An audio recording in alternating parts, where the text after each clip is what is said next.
Alright everyone, we're going to be playing one turn in all of these different board games. So, here we're playing, I guess it was a Burgundy. Gotta choose a die. Have a bonus for blue tiles. Going to choose 4.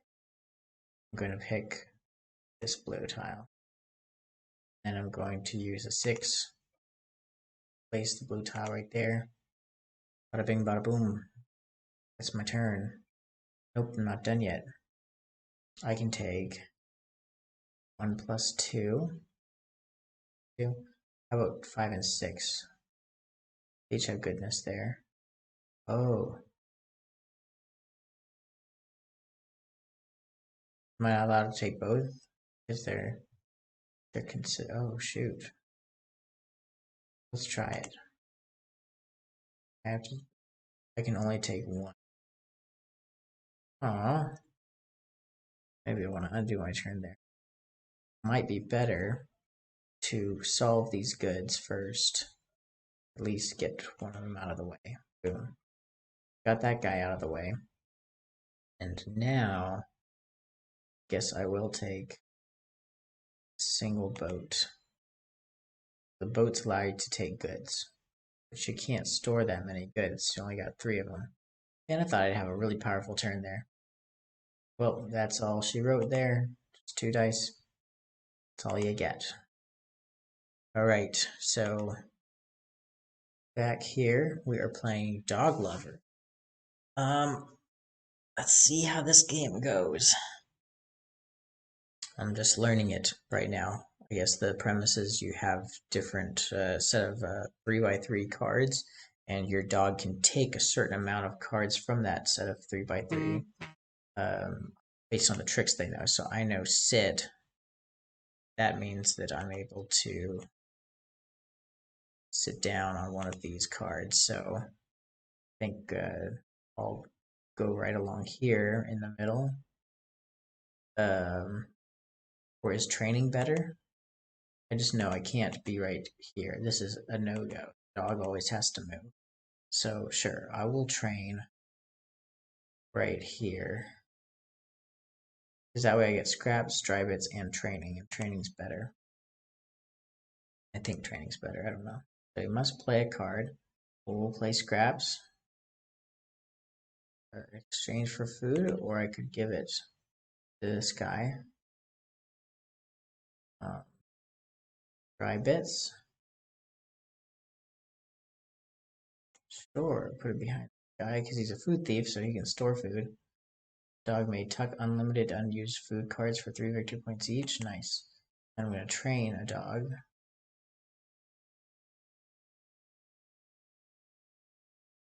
Train this one, I guess? I don't really know. This card to gain a trick that costs X. Okay. I don't know what the X would have been there, but this will be the final round, and I'm doing pretty well. I got 28 points. Don't even understand what I'm doing, so maybe there's some final scoring. Likely some final scoring, because that's how it always works, right? If you're winning and don't know how to play a game, there's like some final scoring that's gonna put you in last place. I've had that happen plenty of times. I'm like, this is how I learn games. I just mess around and hit random buttons as I'm playing the game, and throughout the time of clicking these random buttons, I learn how to play the game.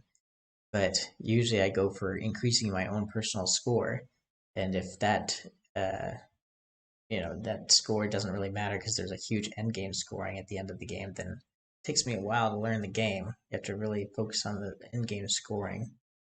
Alright, so let's build a mine, I guess. I definitely don't totally understand this game, but building mines costs money. And white stuff. Is that like terraforming?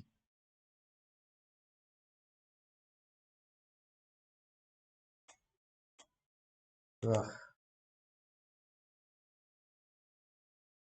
There's nowhere I can actually build a mine. Okay then. I will not build a mine, and I will upgrade a structure. Let's upgrade this guy. That still costs white stuff. I got plenty of money.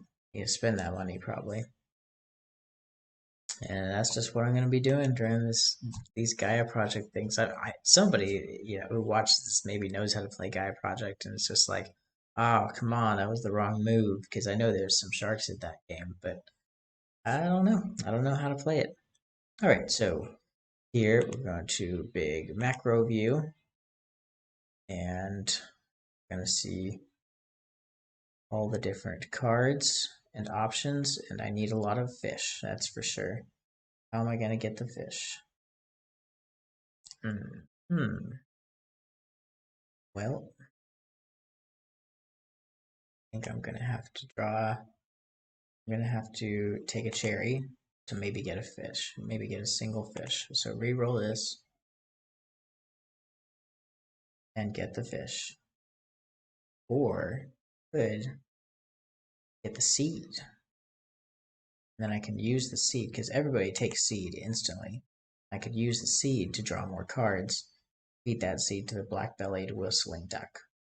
Make it a good move to go draw more cards because I want another grass bird. I have a way to get eggs, so that's why I'm not going in the lay eggs because the Carolina quail is doing it for me. Man, Nikki's crushing it. 31 points. What you got going? Oh, the egg row, the infamous egg row. And even got a sparrow bouncing back and forth. That's the way I like to play, is put a sparrow out there and bounce back and forth between some of these convert resources ones so that you cover those up and you just get the straight thing. You don't have to worry about converting any resources. The problem with that method is you end up with way too many eggs, and then at the end of the game laying eggs doesn't really help that much. Also, another player may have some cowbird or something that capitalizes on you continually laying eggs. So that's what I should probably try to sneak out there, is like a cowbird or something. Anyways, I could discard a card. I don't know if I want to get rid of the great blue heron. So I'm not going to discard a card. I have plenty of food, just not the right food. I need fish. Yes, definitely lay the egg on the California quail. And let's hope big money. Red-shouldered hawk gets the Wilson snipe for another point, and I went from 22 to 24 points. And maybe I have a shot at winning the game. I don't know. An egg row strategy generally is going to beat the strategy that I was trying to put forward. Okay, can't stop. Also playing against Nikki. All right, here we go.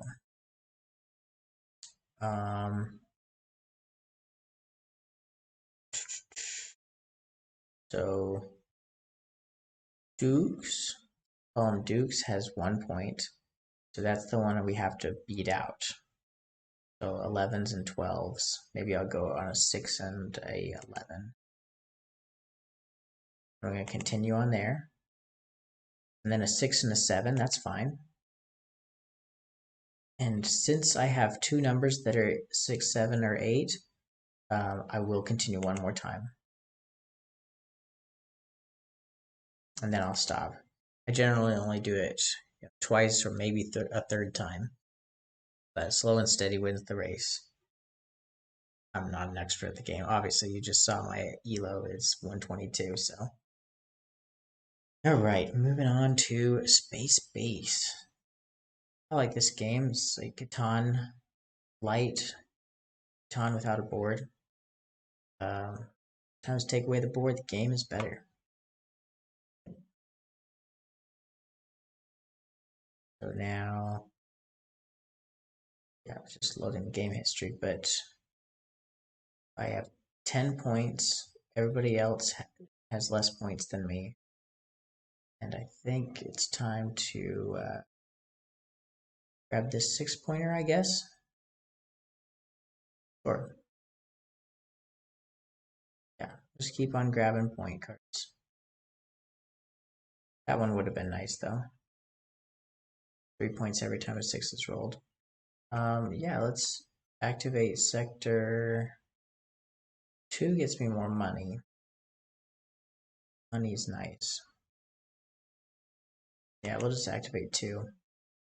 Just go for the money. I have a little bonus thing that lets me get and spend 2 cubes, and it will give me 20 money.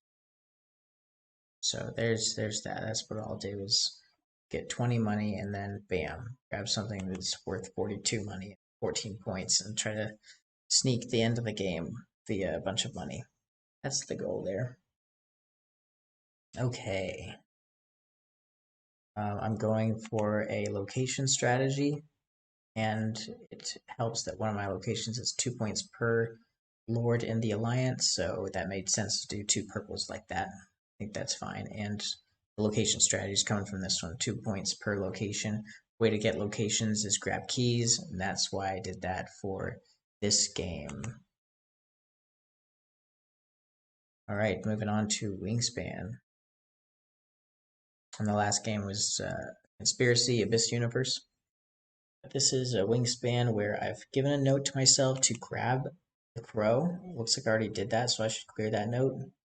And we are playing in the, get everybody else's birdies, the Lucky Winner Wingspan, yeah, tournament. And so the way Lucky Winner works is, does it knock out the lowest players? Yes. You see how they knocked out the 5th place person every time. They're going to knock out the person in 5th place. So until you get to the very end, and I don't think I will be last place, so that will be fun. American Crow. Yeah, I think what am I trying to do? What's the round objective? Get some eggs in the bull nests. Keep doing that, but I need cards to tuck, so that's my engine. I'm a tucking engine. I tuck the cards to get the food.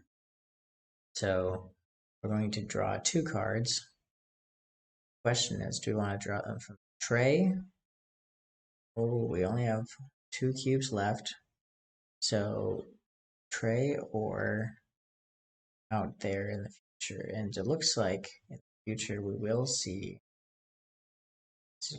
Looks like it might be good to have the hooded warbler for 7 points. Which one's better? 1 in the hand or 2 in the bush? Thinking maybe these 2 in my hand would be best. I do like the burrowing owl's power. The problem is I'm not going to be able to use much of the cherries that I get from these 2. So let's just draw at least 1 from the deck. See how that works out. Ooh, okay, a 9-pointer. And then we will kill an egg to, guess, draw another from the deck.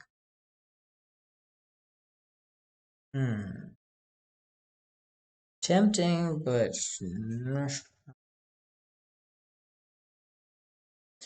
that one might be the one that I tuck to be able to get. To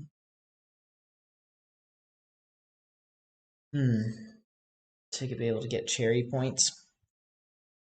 I don't know, maybe. All right, so now we're playing favorite game on Board Game Arena. 7 Wonders Duel, and my 3rd favorite game of all time. Okay, they had 2 options, and they chose the one that would make them not lose to science. Well, we will just finish off this game and not play around. Or would it be good to win with military? We have strategy. It's just such a mean thing to do. Try to push the game into a military win just to prolong it. I don't have the heart to do it. I also don't have time to mess around, so. Or let's just end this game. But yeah. could have messed around there and used strategy to get a bunch of military advantage. I clearly had the upper hand there in military. I could have ended military, but didn't do that. And now we are looking at what is this final situation. So we're seeing this group stage is fully finished. Nope, we only have one more. I need to finish a game with Elfo Greece. Okay, that's only 64% of the way completed. This thing says 77% though. You look at that up there, 77%. I like to finish my moves, my games in 77% of the time it actually takes. Just short games, fun game. Now we're at Abyss. Abyss, I do not like the implementation of it on my Android. I have to flip my phone every time. So we're going to draw a card. What's that? Looks like we are starting this one out. It's the Golden Trophy Abyss. How long is this thing? It's been gone for a while time. Okay, well, moving on. Now, maybe this is the battle with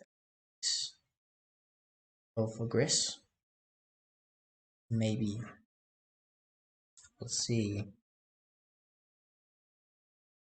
Grab Anubis unless he grabs it. Watch strategy.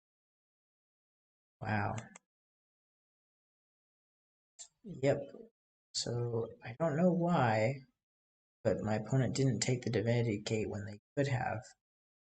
So I guess I need to take it. I have 30 money, so this is the ideal setup if you want to just know how to win the game every time, or almost every time. Just have a bunch of yellow and a bunch of green. It's like killer. Nobody can beat you. It's over in this expansion. And so I will just use the gate, and then my opponent is going to use their Anubis to allow them to take Ireus. I can't use Ra because my opponent doesn't have anything, so I think the right answer would be I'm not really hurting in any resources, so no need to take anything from anyone. Maybe the only way I could lose is military, but I like where the military thing is currently at. And I have Colossus and Mausoleum, both military wonders, to protect myself. Ah, man, I think the right answer is to take a progress token, potentially. I have plenty of money, though. Yeah, I wish I had drawn the one that puts a shield out there. As bad as it is, it actually would work in this scenario, because my only way I could lose is with strategy beating me up at that. But we'll just make it harder for them to afford those. We'll just do ball, and we will take away a resource that is required for military in age 3.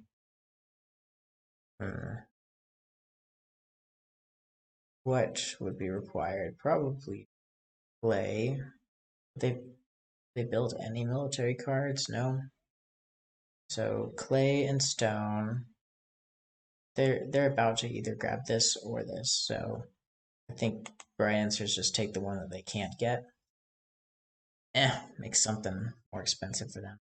That will really only be the fortifications that will be difficult for them to build.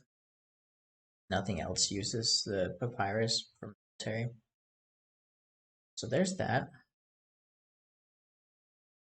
Then on to Moon River. Now, Moon River, do not understand how this game is played, so we're just going to do random moves. Random moves, people. That's all it is. So what we're looking at 4 more moves in these games, and then that will be it. We'll wrap this video up. We're playing Yokohama. Yokohama, really great game. Highly recommend it. So right now, got 36 points and named one objective so far. Good thing this thing has a scroll because it lets you scroll around, see the rest of the board. Otherwise, would be. I think since I have this objective I'm going for next, right answer is to go there. Yep.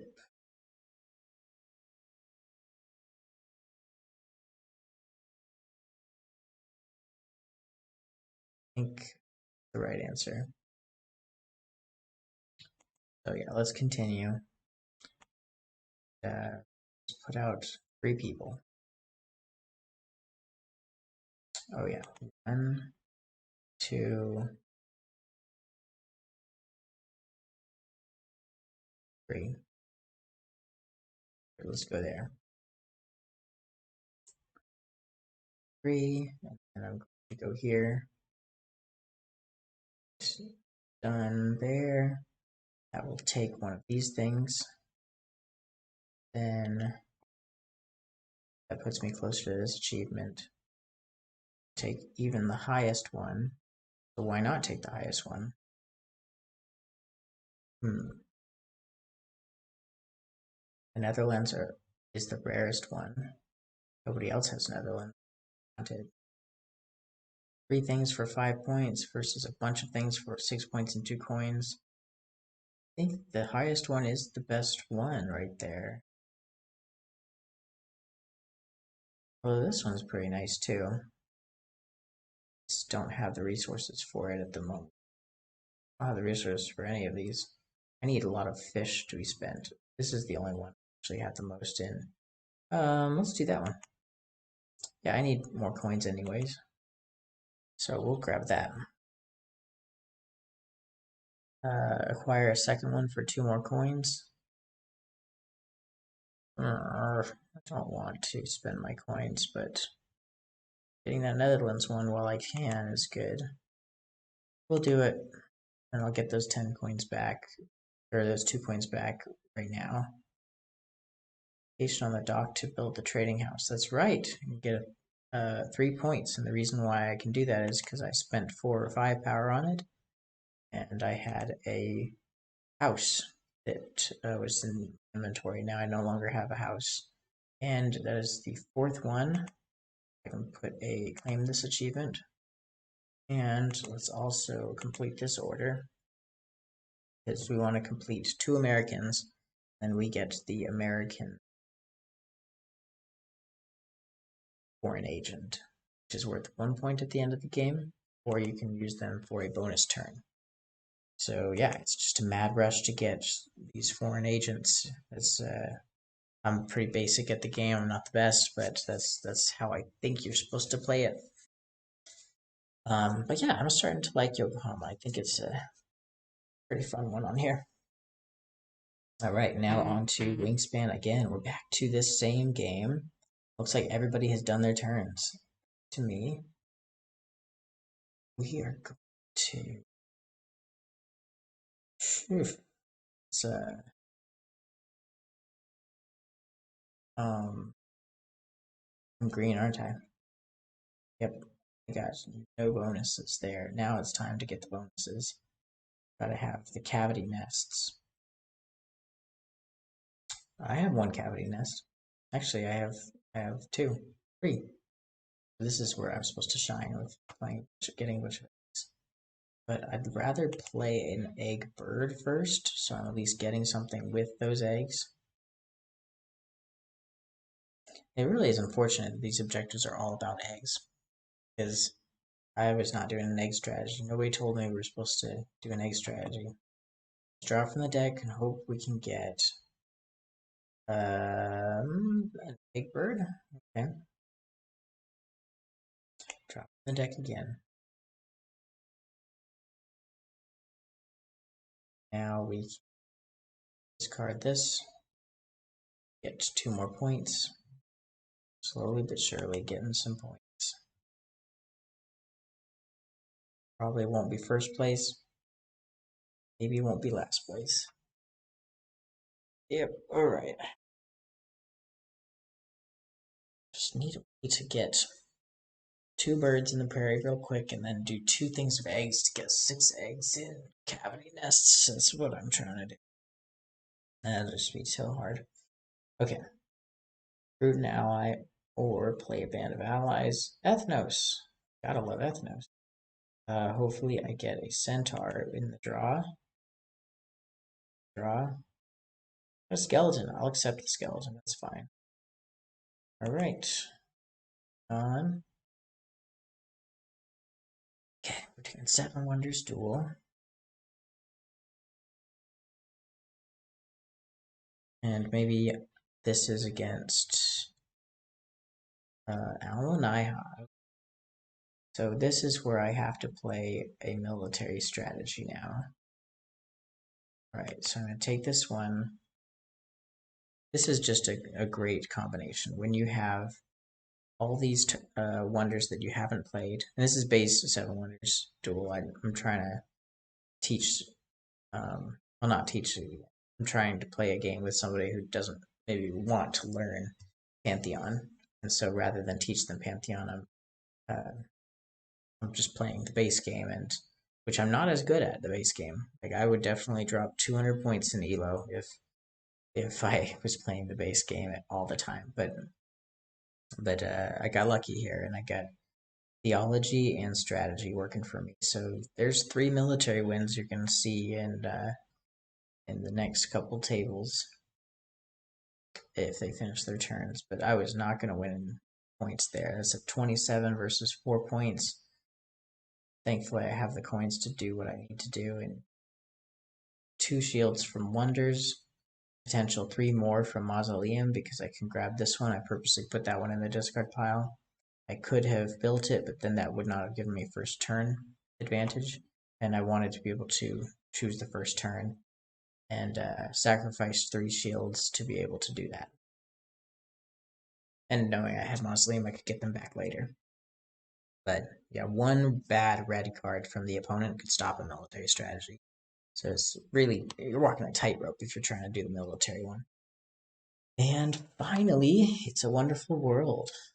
Got plenty of black production, so autofill all that and be set there. Got that and send her to the Empire. Confirm that move, and then maybe that's the end of that. Everybody else is still thinking what they want to do with their turns. But when I get the green, I'll have 4 green production. That will be enough to finish off the Saucer Squadron, which will get me 3 blue, which will be better than finishing off the Super Sonar. But the 3 blue, that will be enough. I'll have 5 total, and I'll definitely finish one of my favorite cards, the Island of Avalon, and move on from there. And now we're playing Dog Park. So I said I'd be done in 30 minutes, almost done. Just gotta finish Dog Park, and then we will call this a video of all these 1 turns in multiple different board games. Just talking through. It's random grab. You don't know what you're gonna get. It's just different board games. Woohoo! Alright, so I think in Dog Park there's a little small tiny strategic decisions you can make. And this is one of them. So during selection, gain 1 location bonus for each gun dog in your kennel. I placed 2 gun dogs in my kennel. Wow, it's taking a while to load there. Okay, so I placed 2 gun dogs there. Oh, wait. Was that in your kennel or on your lead? Oh, in your kennel or on your lead. So I read that wrong. I didn't need to walk those 2 dogs. Oh, at least this one gets me bonus points for grabbing sticks, which was better than this one. Yeah. Let's grab some sticks. Every time I grab a stick, what's happening?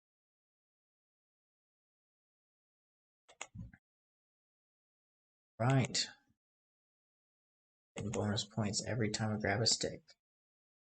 That's a fun ability to have. I think eventually we'll figure out what the best ability is, and then the bidding part of this game will become more important. But right now, this game is very much based on the bidding, and you want to have some of these top three. You can't see them. Well, yeah, even still. You want to have some of these top three dogs, the gun dog, the hound, and the pastoral, which could change every game. This is random. But if you're winning in these top three, you will win the game.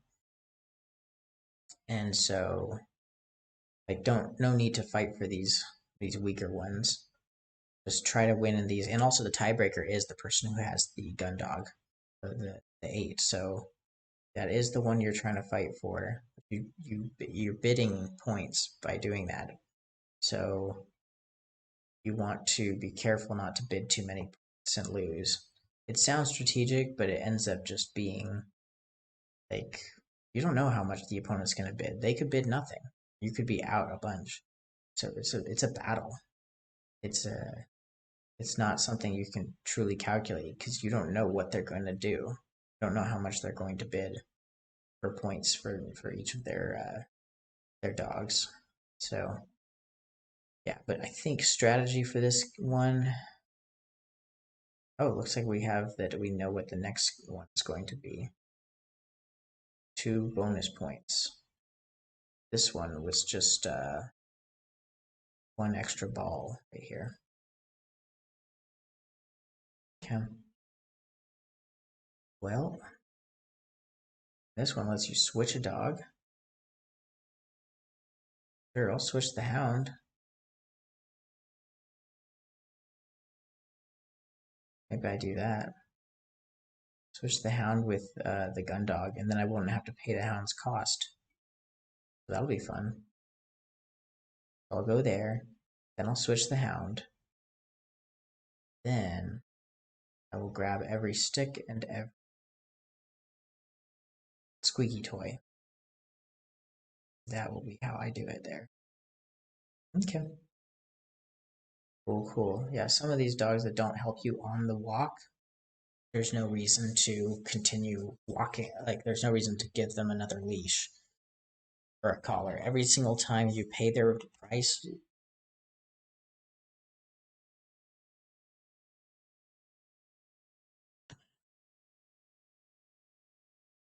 and I don't understand how to play this game, so I will I will give this one a fair shot by choosing an action, picking the very closest one, and choosing a destination to navigate to. This is real time how I play board games, how I learn them. Right. And that is about it. That is, what's that game? Moody? Didn't even know what the name of it is, but we're back to Dog Park again. I want to love Dog Park. I really do. I'm convinced Wingspan is going to be better. I want to figure it out. All right, so we're playing a new game of Dog Park. And I think always with Dog Park, you want to pick the more experienced one. They're not that much harder to do, and they give you more points. So gain 7 points if you have a collar on at least 7 different dogs. That is easy to do. And this one is gain 3 points if blah blah blah. No, just gain the 7 points.